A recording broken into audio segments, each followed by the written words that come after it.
Tila hindi nagustuhan ng komedyante at TV host na si Vice Ganda ang content ng isang TikTok user na kung saan nililiprid niya ang mga sinasabi ng mga host habang hindi nakaboto ng camera sa mga ito at hindi gumagamit ng mikropono. Hindi na itago ni Vice Ganda ang pagkadismaya ngayong araw.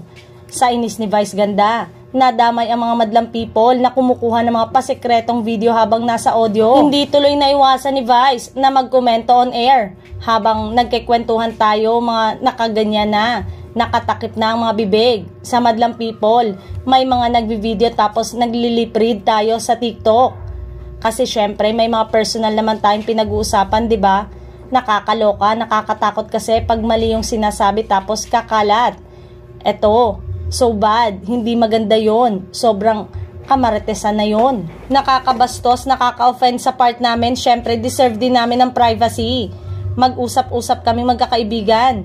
Masarap na nare-recognize tayo pero parang wala ng privacy rito. Nakakasad. May mga tao pa naman na mabilis maniwala. Minsan, sasadyain na bibigyan talaga nila ng anggulong kontrobersyal yung mga bagay-bagay. Ani Vice Ganda sa kanilang noontime show na It's Showtime.